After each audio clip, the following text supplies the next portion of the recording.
Okay, well, I will do an introduction now with our little crew. I'm Nicole Donnelly, and you are at the AI Smart AI Unplugged Mastermind. And we're here every Wednesday from 2 to 3 p.m. Pacific. Today, we're talking about AI note takers and some of the things that have been happening in the news. But we're going to show the inside of some of the different AI note takers and explore why you may want to choose one over the other. And we've been using AI note takers since 2019. And the reason I started using it in the first place is that I was recording a podcast for a client and we wanted to have the show notes. And it was really easy to have the transcription done using Otter. So we started adding Otter to the recordings and we would do the podcast recordings over Zoom. So that's how I got started into the AI note takers. And back in the day, Otter had a really hard time with accents and differentiating who was talking, and it would say a lot of the wrong things. And now Otter gives you summaries, to-do lists, it gives you a lot more. But we've moved off Otter over to Read AI, which will show you that and why we like to use it, and also talk about some of the use cases for the AI note takers. Um, First of all, we'll get started with the news. And one thing that I wanted to bring up today is last week there was an employee from Google who sent documents to another person who is well known in the SEO world, and it defines 14,000 parameters by which Google ranks websites. And it wasn't completely decoded as to what each of the things meant. And like the information in there was interesting and not totally decipherable, but relatively decipherable. And there's even I know have a couple friends who created their own GPTs with the information so that you can query the documents. Um, but the things that I took out of reading reading the information was that we need to pay more attention to refreshing old content because it likes to have new content. So our old blog posts, important to still continue. We've been posting blogs since 2010. So it's been a while. There's a lot of really older and outdated information. And it was saying that those old links and the old posts, the content is not extra valuable in any way, and new content would be more valuable. And so we want to go through some of the old content and refresh it, and also try to get some more new links into our website as well. That's something we've talked a lot about because with AI, it's really easy to create content. With links, you still have to work for it a bit more. Yes, you can purchase them, but there are things like getting press and winning awards that help you get inbound links to your site or being an expert contributor on someone else's blog. And so it highlighted that a bit more, the necessity for fresh inbound links, fresh content, easy navigation on your website. That was a presumably more heavily weighted item, was ease of navigation. Um, And those were kind of the top level takeaways. I mean, I could go on with a list of 20 different things you should do, but if you did just a few things, is refresh old content in blog and on your web pages and get new inbound links to your website. And we'll, of course, make sure that your navigation is good. And I don't know if anybody has bad navigation who's on here. But that's an important thing, is to have your site to be easy to navigate because they do take that into consideration. Yeah, so that's the AI and some SEO, I guess, marketing update. Very important though, SEO is incredibly important to your business. One of the things it also said is that the location you have on Google My Business could be hurting your search results in places where your business is not located if you are tied to a physical location. And so on your Google Business account, if you make it a virtual business without a physical address, it can be advantageous to you if you are not just operating in your physical location. So if you're a flower shop and you have a physical location, really, really important to have that address on there. But I think for everybody on here, we probably want to have a virtual business on the Google Business account.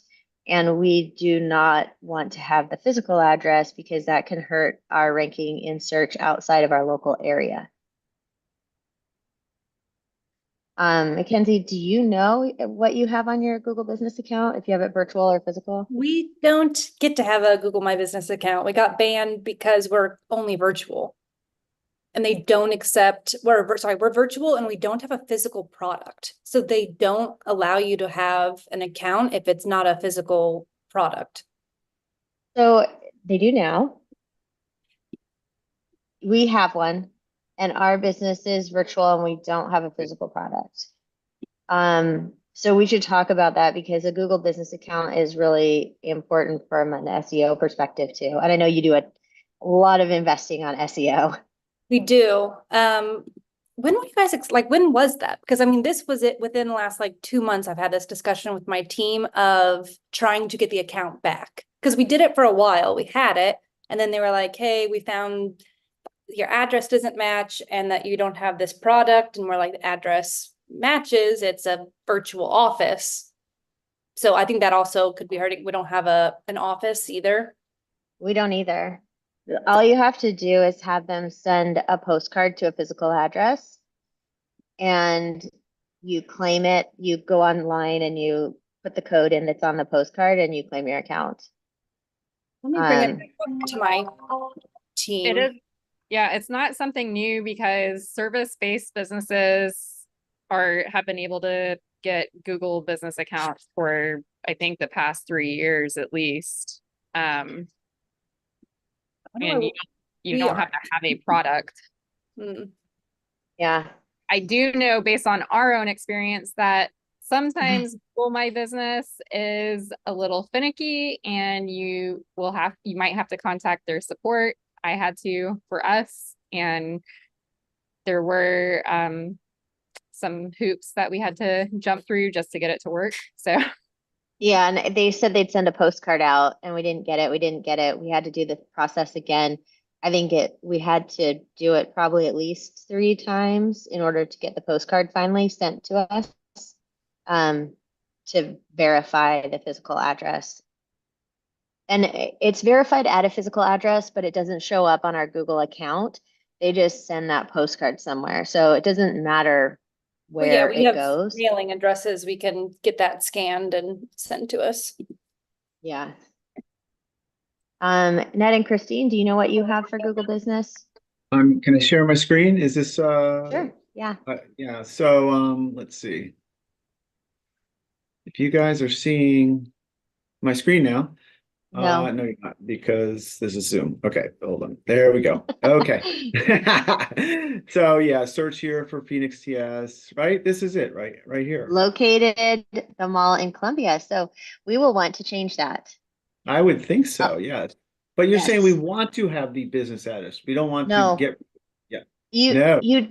You don't want to have the business Limited. address listed if you want to receive traffic that is coming from outside of your geography. Roger that. Okay. Yeah. Okay. And I'm guessing you probably do. I'll add in another little tip too. And this Yeah. is purely optional, but if you put that you're open 24/7, you're likely to show up in more searches Nice. versus like having set hours, which set hours are really important for brick and mortar locations. And you might want to have the set hours if you do have a physical location. But just know that for some businesses, if you put that you're always open, you might show up in a search over somebody else. Okay. Hey, what about reviews? I mean, it says we have 10. I mean, Mhm. how should we have like 5,000? Is it the amount of reviews matter? Look at this one, it's horrible. How do you get rid of these bad reviews? You need to get more good reviews on top of it to push that down. Yeah, gotcha. Thanks, Nicole. Yeah. So definitely, like, we can write some reviews because, we know you and have had experience with you.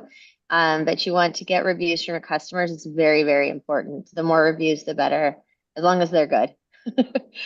So you're saying, but it would be a third party. If you're going to write the reviews, it has to be from somebody else. Like I couldn't Yes. like take testimonials from our students, let's say, and then make them No. anonymous and So then they get no. very, Yeah. don't even test to see that it's working correctly. From personal experience, don't even do like a mock, hey, customer service team, please leave a review, see if it gets posted. Google does not like that. They will ban you. Thanks, Mackenzie. Okay, I'll stop sharing. Yeah, and then another thing about that real quick is that Oh, you want to update the images on there, just like you would oh, update thank a you. social media account. So update pictures and update information about your classes that you offer, anything, because when people are searching, this has really high priority. The Google Business account has high priority. So in a way, it's like a little mini website. And so you want to keep it updated so people know exactly what you have, and that's where in the updates, you can put some of your testimonials if you want in a graphic form. Um, Okay, but keep it updated as much as you can. Google likes it to be new and fresh and really relevant to what you're selling. thanks, Um, Nicole. you're welcome. Okay, Katie, do you want to go over to this week in the news? Sure thing. So this week we saw some interesting updates. Let me share my screen so everybody can see. So PwC is going to be OpenAI's first ChatGPT enterprise reseller, and they have been a very avid OpenAI user, but they will be using this for auditing, tax, and consulting services. And currently, they're using it for proposals, reviewing tax returns, and software life cycles. But we thought it was very interesting that they're going to be the first enterprise reseller. So thought that was share worthy for everybody here. And on the trend of Google and all of their updates and news lately, I'm not sure if everybody saw the glue on pizza and eating rocks debacle that happened a couple of weeks ago. But basically, the AI search that was coming up, the Google AI overviews that pop up, they were providing wrong answers to people's search queries. So if you asked Google how to keep cheese from sliding off pizza, it would tell you to add glue to your pizza. And somebody typed in, like, should I eat rocks? And it was like, yes, you should absolutely eat rocks. Rocks can be good for you. And so they've scaled back the AI overviews to say the least, because there's some other worrisome things that were popping up too. Basically, like a lot of the answers that were popping up were not high domain authority websites. It was like post from a user's Reddit account or something like that. So like all of the answers were not being factually checked. So they have kind of scaled back on the AI search for right now. And then there's a good article to read if you go over to the blog and you have some time to read this, but with the scaled up use of AI, we are seeing some increase in energy demand. And by 2030, it saying that ChatGPT could account for up to 9.1% of the US's overall energy demand. That's just like, that one area of data and AI, and there's so many different AI uses out there. So it's interesting to see how AI will help with the energy crisis in a lot of areas. And I'm sure we'll see AI give us suggestions on how we can cut these carbon emissions down. But we are kind of like in an interesting situation where we have to make some adjustments to our energy grid as AI keeps improving and more people start to use it. And we also had, this is probably my favorite section this week because Nicole and Andrea were able to test out some wearable AI tools. Andrea, do you want to share your little blurb about the Humane pin? Oh, sure. Yeah, I ordered the humane pin. I could probably open that. I think we've talked about it before. They did tons of marketing for it. I ordered it back Black Friday time. So it was November. And it was a pin that, and I'll share my screen real quick from that, just so you can see what that looks like.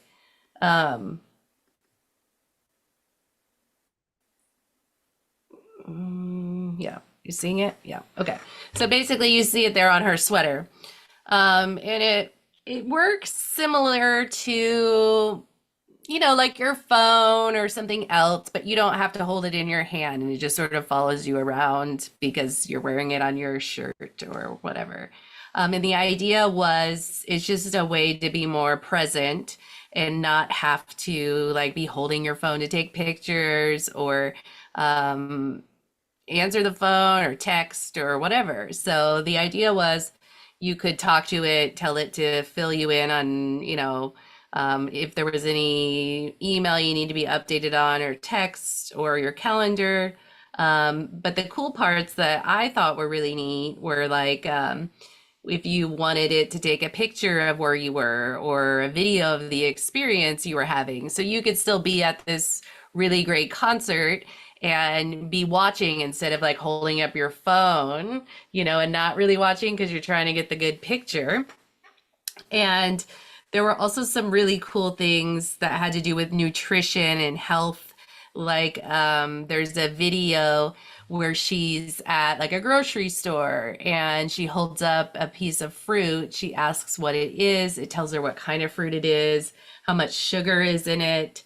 And based on what it knows about her, that she should not eat it because it's too much sugar for her, particularly because of whatever information she's already given it. So it's not like it just knows, like there's a, you know, so a little bit of give and take there. And it's probably, it also connected to the health app through Apple and some other, I don't remember if it was which other fitness sort of things, but it was really cool in that it would even look at your plate and tell you approximately the macros that were in your meal and stuff like that. So to me, like that sounded really awesome. But when I got it, it didn't work right away. I had a lot of trouble like getting it started. But once I did, it made a lot of noise, which made my dog bark quite a bit. And so that was the first thing. It was really very heavy, and all the things that I was excited about are not active on the pin yet. They're like future features. So, and you also have to have another phone plan. And they only operate through T-Mobile, which my phone is on Verizon. So it required me to have another account, pay for another phone number. And it just didn't make sense to me right now to have two phone numbers, a whole other like piece of equipment when I could just do all the things on my phone that I already have. And so I actually ended up sending it back. But I do think it's a really cool idea. And I think once they figure it out, like in the 2.0, like I would totally give it another try because I do think it's a really great idea. And if you watch some of their videos and where they're looking to take it, it's really cool, especially for that aspect of the nutrition part and some of the other really cool things they were showing, but it's just not there yet. So that's why I chose to just sort of like, I don't think so for now, but I haven't given up on it. But yeah, I mean, that's my long version of the short snippet that's in the newsletter. But story time. Yeah. And And Nicole has the meta glasses. I do, and I have the humane pin. I just wanted to say another little thing about that. The image quality is so terrible on that pin, and the video quality is so terrible. Um, it is just unusable. It's not just kind of bad, it's really bad. I Um, I would definitely say if anybody has time to watch that video comparison, because they talk about some of the other features that Andrea was talking about, and she tests each AI companion tool out across like different scenarios, like translating languages and things like that. And the humane pen just like fails so many I times. know it's so sad because it's a female owner too, and I would Well, love and to it seems support. so cool, right? And me and my Yeah. friend were totally going to test it by taking it to the nail salon. And you know how, at least here in California, there's usually a lot of different languages spoken at the nail salon. You can never know what they're saying because sometimes it feels like they're saying something about you, and they may not. I don't know. But we were going to use it for that to see what was happening around us or to get the gossip about what was going on. And now we were like, now we can't test it. So, maybe the 2.0, Yeah. we can do that. Yeah, and I still have my humane pin, but then my charger was just recalled. The it's kind of like the iPhone charger. You put the battery in there and it'll charge it, and that was just recalled. The battery gets really hot when you're wearing it too. Um, and so it's disappointing on that one. And then I've got the glasses, which I'm in a sunny space. I have the lenses that will turn into sunglasses and then get clear during the when it's when I'm inside usually. And I I like these a lot. Oh, my iPhone is entering the waiting room. That's weird. Oh, I bet that's Shonda. Um, so there's a little thing on the corner. I'm going to take a picture right now and you'll see a flash. And I get a sound in here too. If I hold it down, you'll see now you can see the light here. That means that I'm recording so that if somebody is, that they see and they notice, yeah, say hi. They'll see that I'm recording here and it will do up to 1 minute. And the lenses on this are the same as the iPhone 15.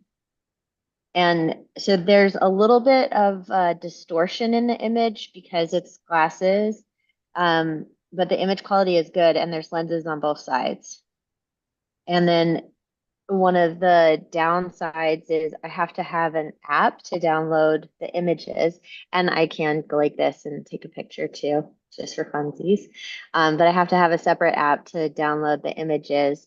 I use them all the time though when I'm out walking around for phone calls and to listen to audiobooks and things like that because nobody can hear the sound coming out. And then my ears don't get all hot and sweaty too. So especially this time of year, it's like I've got my sunglasses and I don't have to have anything in my ear or on my ear except for these.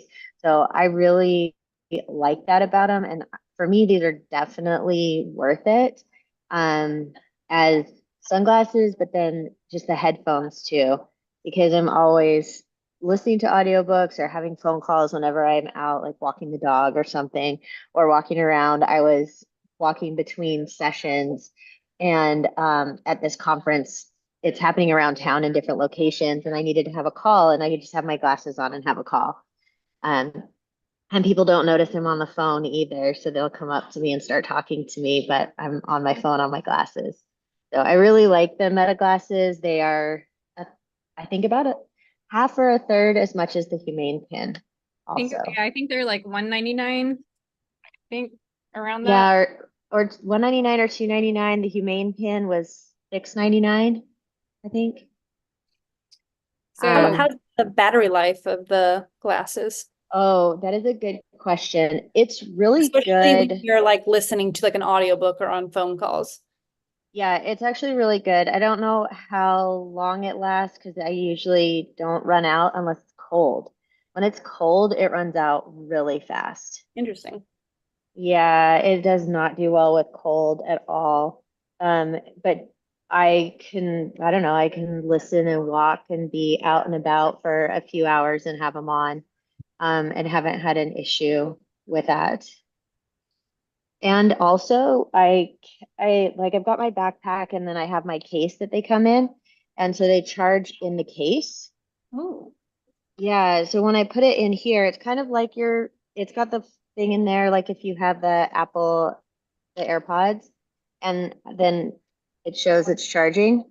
So now my glasses are charging, they're in the case. So if I carry this with me, they charge up really quick.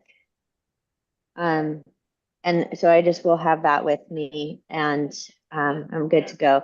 They don't connect well to the computer. I'm not sure why. They do connect well to my phone, or else I would probably be wearing them in here where I am instead of having these headphones on.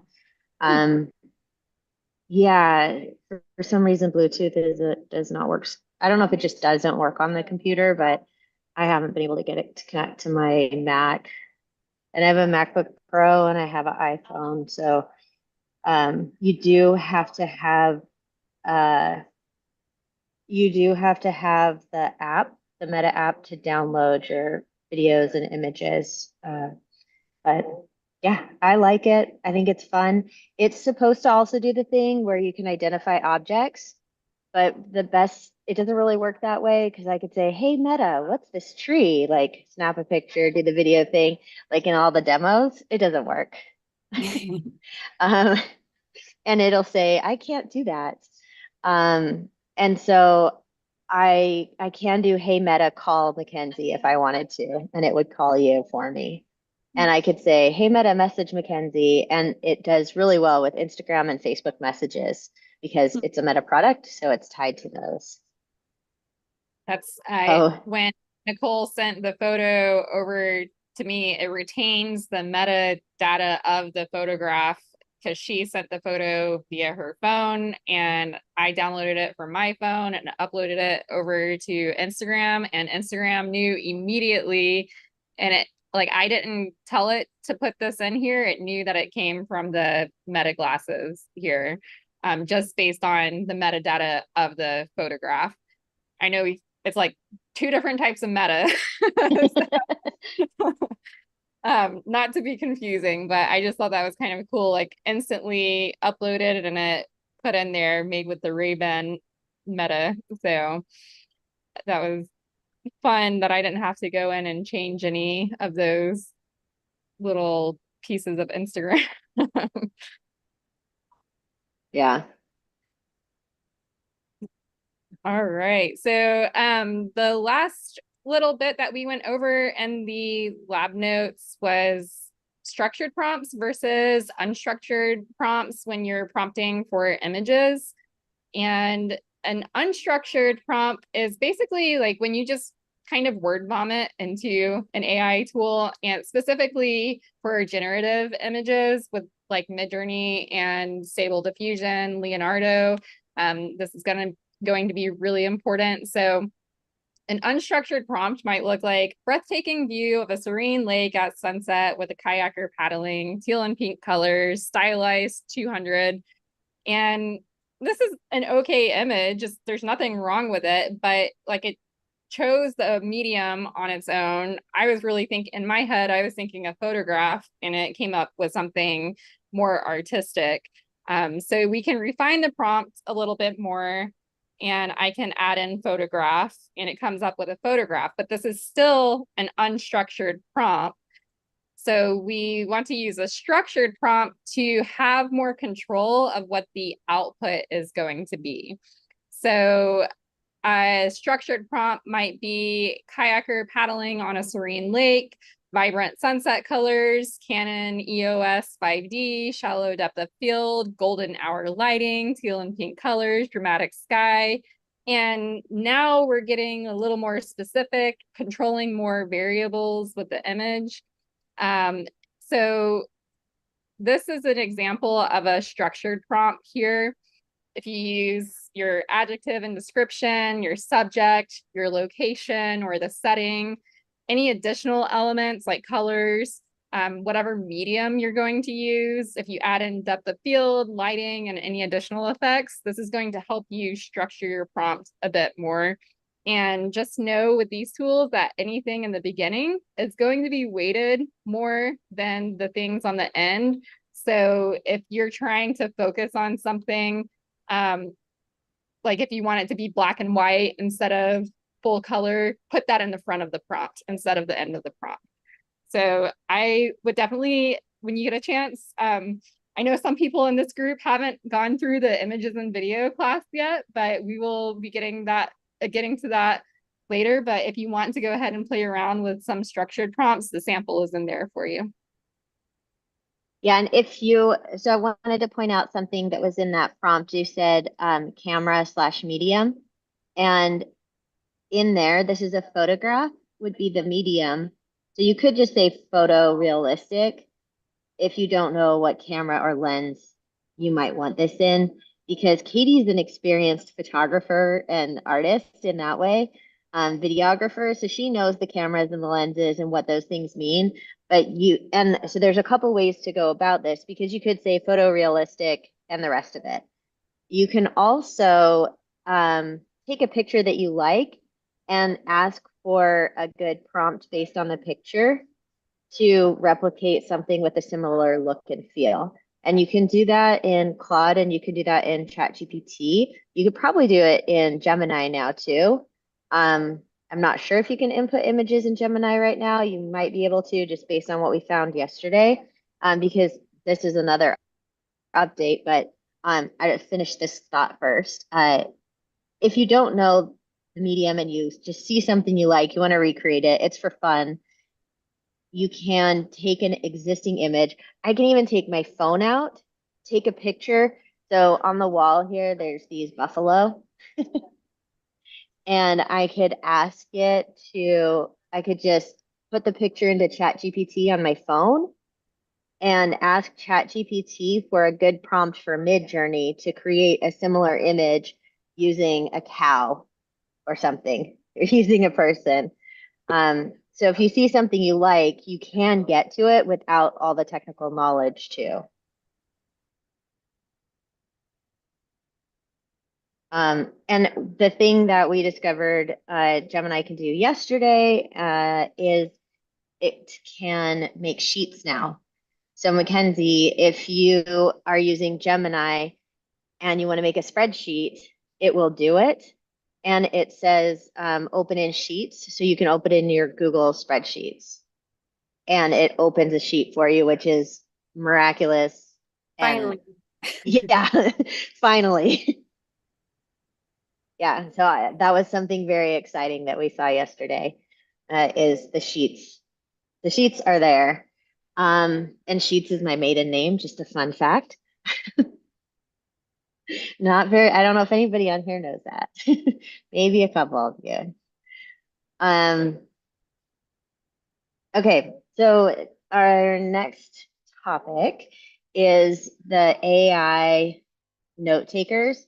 Yesterday, we kind of talked about it a little bit because we had a Fathom in. And so I have what a Fathom recording looks like. And I'm going to share the screen with you so you can see what a shared Fathom note looks like.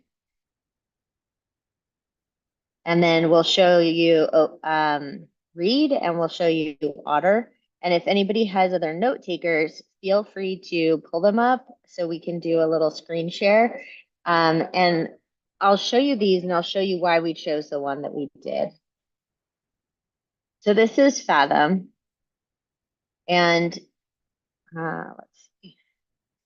It's nice the way that it does the organization. This is the summary, and it has links, so I could go into this particular part of the conversation, the topics that were talked about, and this was from class yesterday. So it might look familiar.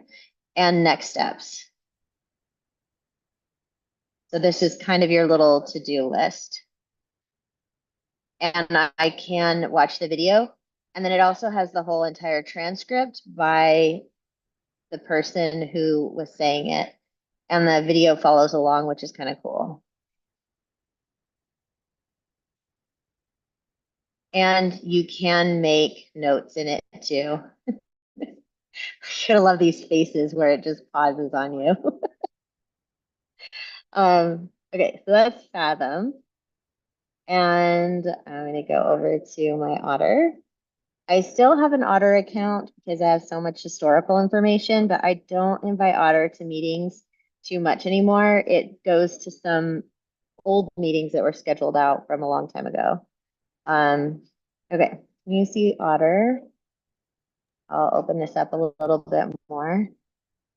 Hey, Nicole, with any of these note takers, can you be anonymous? I mean, so nobody sees that the bot is in the meeting, or no? You could name it, like I could name it Nicole's iPhone. Oh, yeah. I could Okay. put, yeah, you can read, I've seen people rename it as their assistant or something. So you can rename them so that it's not super obvious.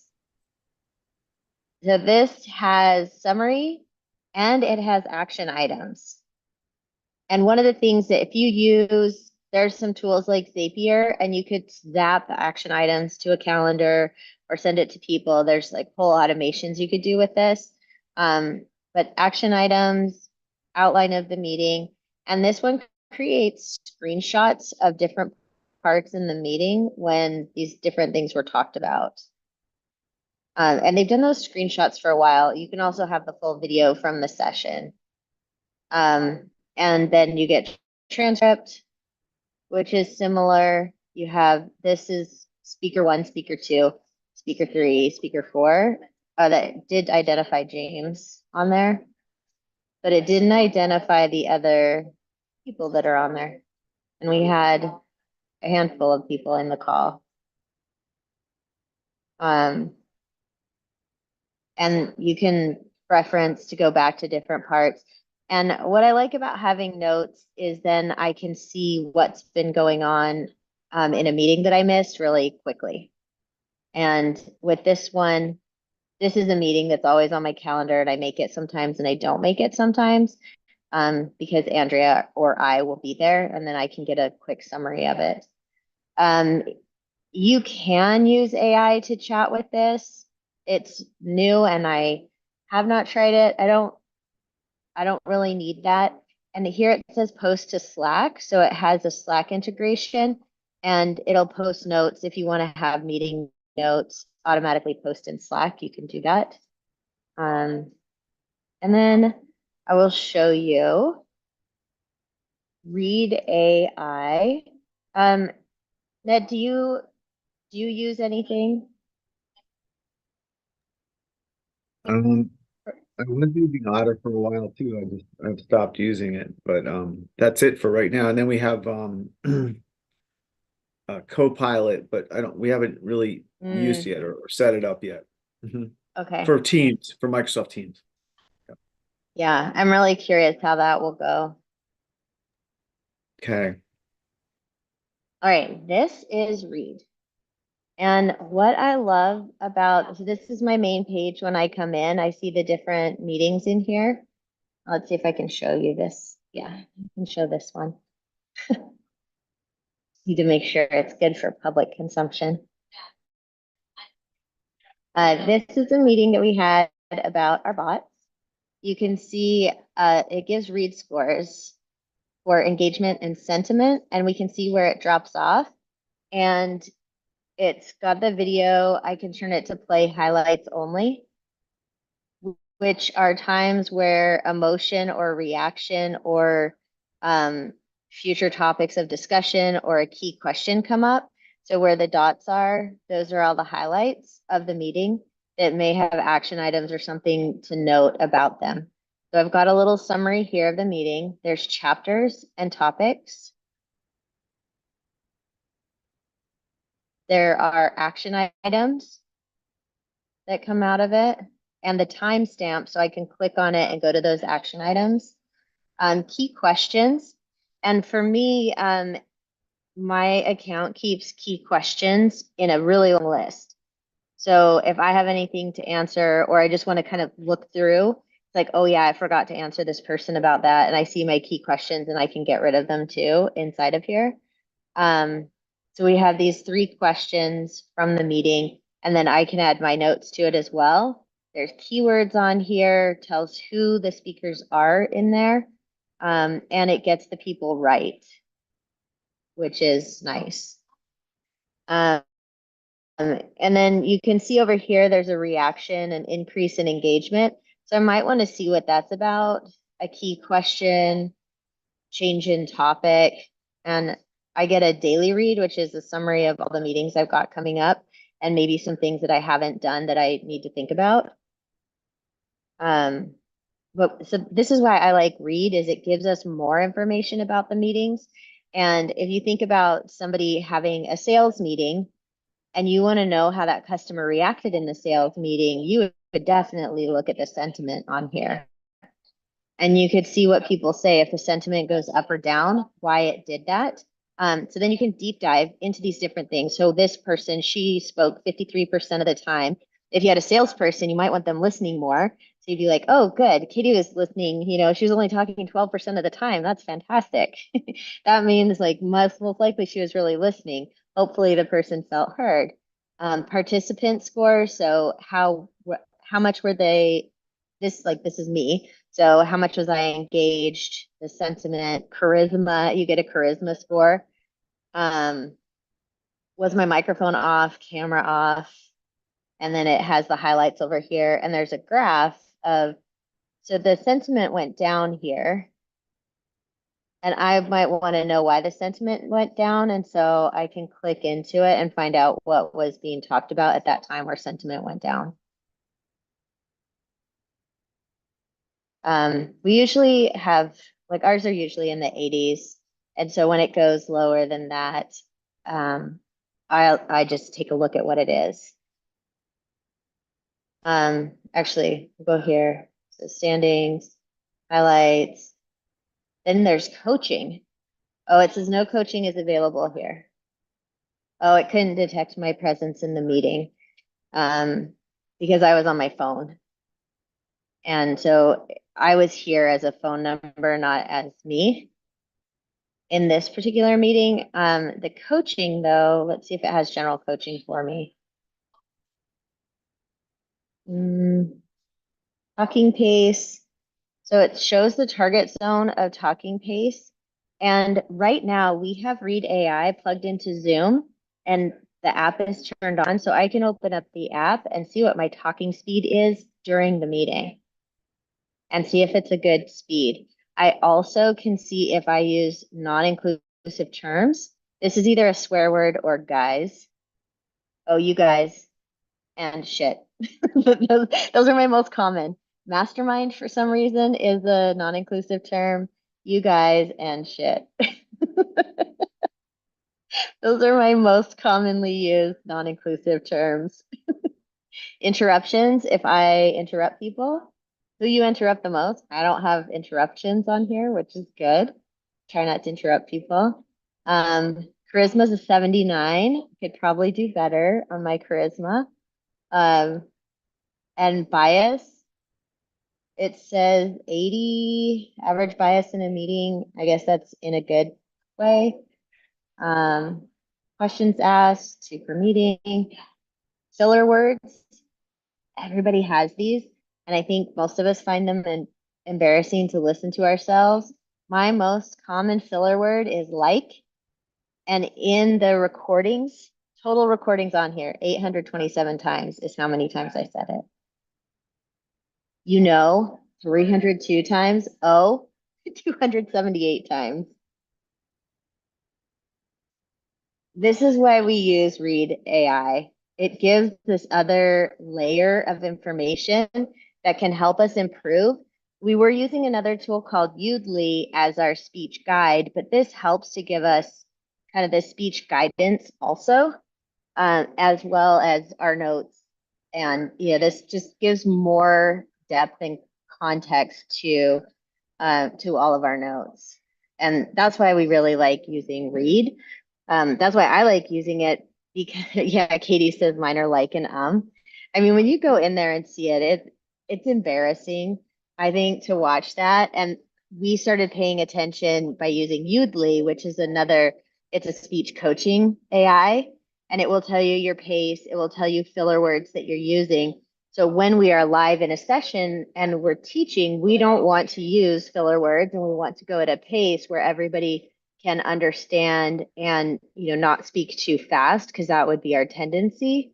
So we want to keep the pace down and keep filler words down, and these are great reminders. The only thing with Udly that I really did not like was because it is present the entire time and giving you feedback while you are speaking, I would start to watch Udly and forget about what I was talking about. So the little reminders, it would tell you, you need to speak up, or you need to speak faster, or you said one non-inclusive word, and I would be waiting for the next thing it would tell me to change in my speech. And so I was like, I gotta put that thing off. That's too distracting. Yeah, and Udly includes speech coaching. So there are pre-recorded videos that are speech coaching included in Udly because it is specifically a speech coaching AI plugin. Read is a little bit lighter, and it still gives us our filler words and our pace. And if I have the app on in this meeting, in the sidebar instead of the chat, I see my pace. I see the read score, engagement, sentiment, filler words, the average 10-second average for before a filler word comes up. And there's a lot of things that I can see. I might be able to share this with you. I will be able to share this after. I can share the report. And talk time, all of these things show up. I've been talking 64% of the time. Katie's 19, Andrea's 10. And I can see this on the side. And my average speaking right now is 126. Read score 78, engagement 80, sentiment 76. So I can see these over on the screen if I ever want to see how I might be doing in a meeting. So would you find this helpful or distracting? And Mackenzie, are you using Read? No, we use Zoom Companion. Okay. We like everything to be, we did use Fathom, and then we were already paying for Zoom. So it was like, why pay for another service? But to be honest, I feel like I'm in every single meeting, unfortunately. So I don't use it as often, but a lot of my team members love it. They've always got it on. Yeah, have you looked inside the Zoom meeting notes? Yeah, I have before, especially when I forget the context of something to go back. But I find I'd rather just listen to a meeting on like 3 times speed in my ear than read through it, especially if I had the Ray-Ban glasses just to be walking around. So for my needs, I'm good with just listening, but for a lot of my role is like dictating to somebody that I think we should do the XYZ. If they don't catch it all, they go back to the meeting notes, and apparently I speak clear enough that it does get written out for me. That's good. Yeah. Yesterday, Alana, she said she does proposals where she'll take the meeting notes and have it make a proposal for her. And we take meeting notes when we do the marketing workshops now. We'll take the meeting notes along with a couple other documents and use those as inputs for our marketing strategy. And then we've also taken the text to create our voice, to create casual voices that we can use with AI. So like, Katie, did you do it where you stripped it out, or Andrea stripped it out? Andrea has all of our voices. And yeah, so you want to tell them what you did? Yeah, one thing that was really helpful with using the transcripts from any call, and it doesn't even matter what the call's about, is you can take your transcripts and pull, like say it's Ned, you're in a meeting, You could pull all of Ned's words out of the transcripts, put them into, in our case, we're using Jasper, feed it to Jasper to get your particular voice as Ned. And again, it doesn't matter what kind of meeting because it just captures the way you talk to people. And it doesn't matter if you're talking about sales or if it's an internal meeting with your team, is the way you talk. And it really works so well on capturing a voice and how you speak. And we have used those voices more than the ones that we've created from website pages and, you know, product information and all that. That just sounds kind of robotic. Like these are actual personalities. And all that just came from, you know, pulling the transcripts from meetings because that's you talking and that's you. Yeah, Yeah. we'll get to that later in class too. So I have a voice for me, and then I also have an AI smart voice for me. But usually it's my casual voice is what we use for creating posts for me. And then Katie was like, well, this is great, but will it tell me what my astrological sign is based on my transcript? And It was totally accurate for you and me, not so accurate for Andrea.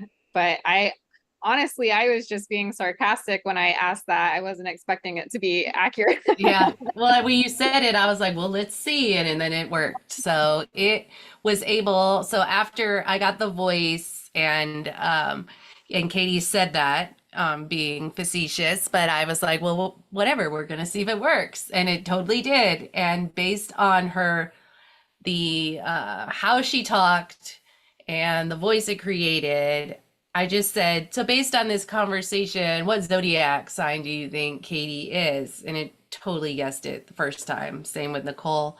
And for me, I did it 3 different times. It never guessed it, but that's also kind of accurate too. So yeah, so we'll have to try that when we do our voice in class mhm.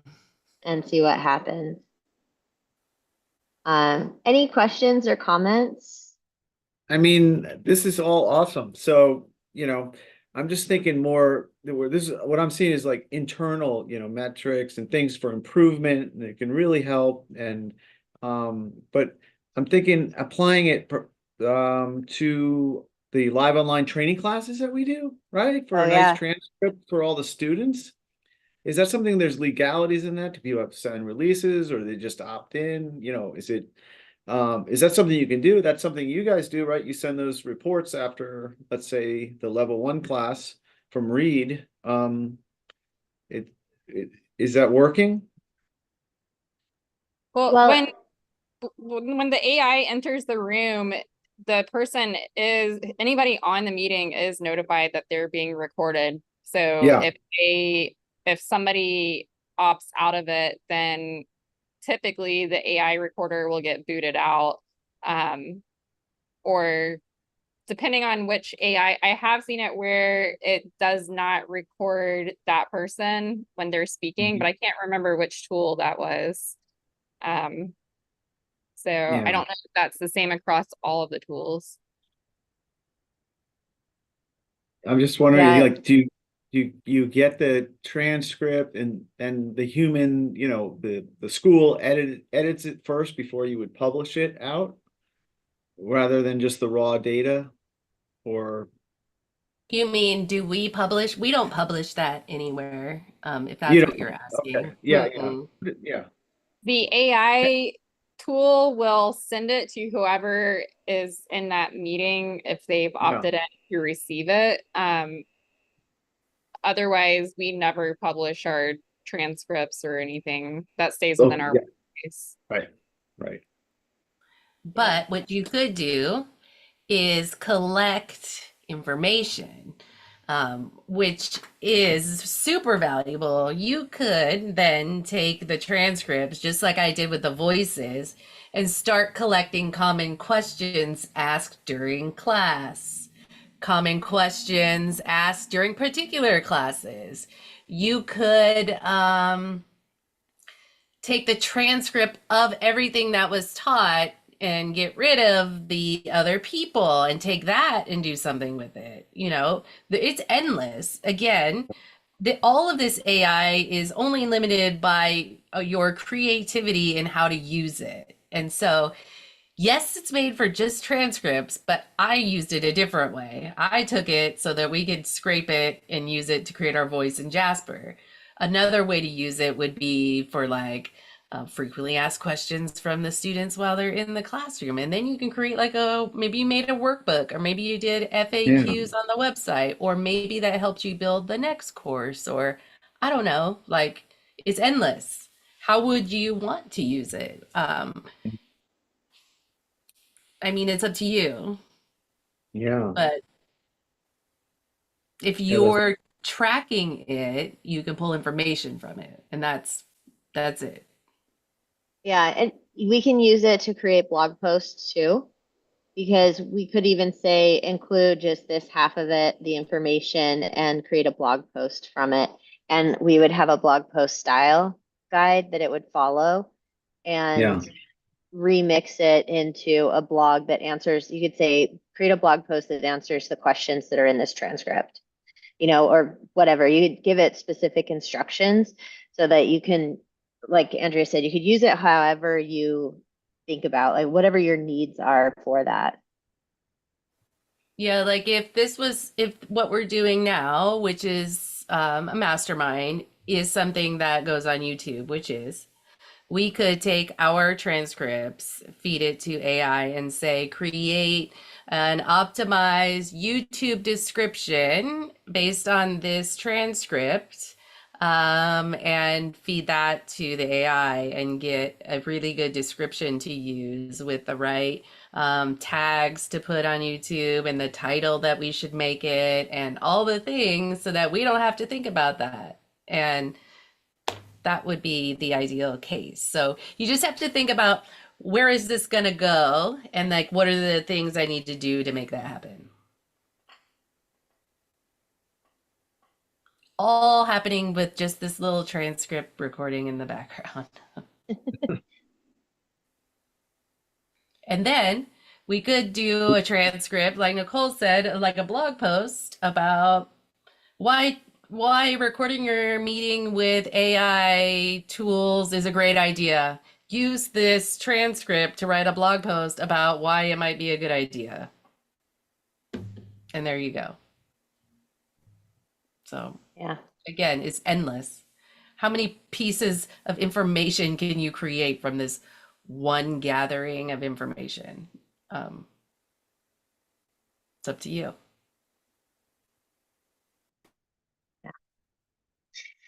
All right.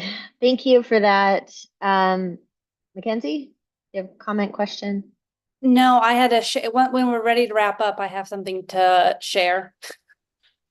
But it's definitely going to make the meeting go off topic. So, yeah. Okay. Is this something we should not stream, or is it okay to Oh stream? no, you can stream it. Okay. You'll want to. Yeah, go for it. We got a puppy.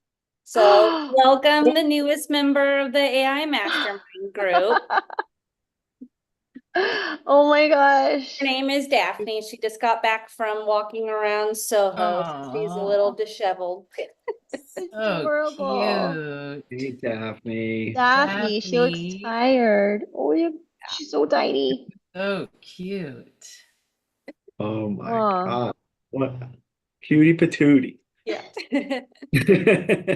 So I thank you had to for share. sharing. Yeah. I love Daphne. She's so cute. Thank you very much for sharing that. Puppies are always Anytime. welcome. Yeah. Okay, well, that's a good way to end the chat. Ned, did you have any other questions or comments?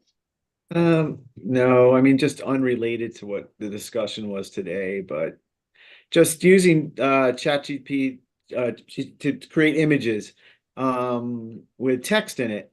It Oh, seems to consistently spell text wrong. So it's yeah. like you don't want to do text. Okay, that's the answer. Okay. Yeah, basically, I could show you some examples, but I know we're leaving. Okay. Yeah. the AI tools are getting better with that, but from a graphic design perspective, you would want to keep the elements separate in case you ever need to change that text again.